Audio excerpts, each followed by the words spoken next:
So yun guys, sa ngayon ay happy Sunday nga pala sa inyo lahat. Shoutout sa inyo lahat.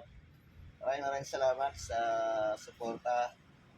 Lalong-lalo na sa mga talagang solid supporter po natin. Maraming salamat sa inyo. At dito wala tayong magawa. Sunday ngayon ay gumagawa tayo ng precast na pambakod para i-promote. So ang haba niya ay ito po ay ipopromote to ng mga engineer natin. Maghahanap tayo ng mga engineer na may ipopromote dito. 230 ang haba. 2 meters and 30 cm. So yun guys, itong precast na to ay alam kong maraming wala pang nakakaalam nito kundi ako at meron mga precast na pero plain lang. Pero ito guys, ilagyan ko ng design.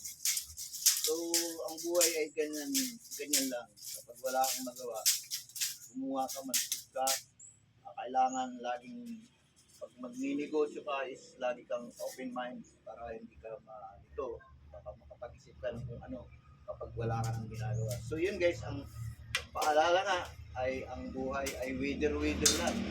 Hindi lahat ng panahon ay Pasko.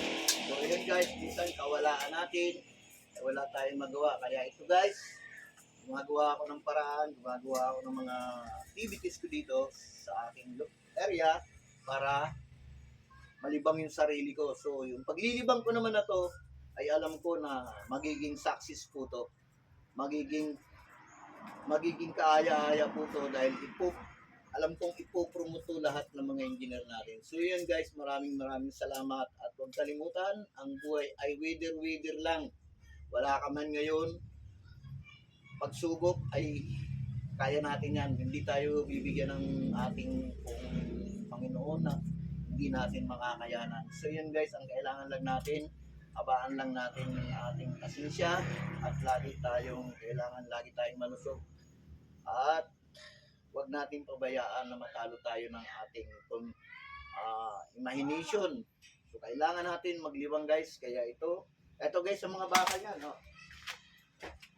Itong bakal yan, bigis yan.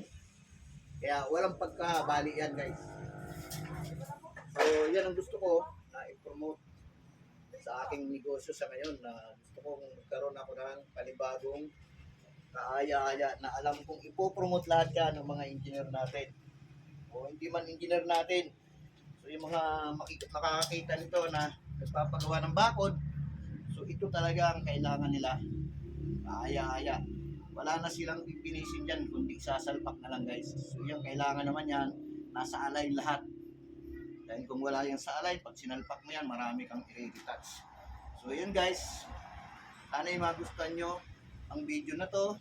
Ang ating content ngayon ay gumawa at maglibang dito sa pinopromote kong precast na for the fence, pambakod in Tagalog. So right now, English yun para malibang yung kaya natin nagawa to dahil gusto kong malibang sa sarili ko at sigurado kong may kalalagyan to at may papupuntahan na maganda. So yun guys, maraming salamat at paalala, ang buhay ay weather lang. Wala ka man ngayon, bukas pag hintayin mo magkakaroon ka. Sikap lang tayo guys at manalig sa Diyos. So yun guys, maraming salamat. Huwag natin pababayaan ang buong may kapal. So yun guys, thank you.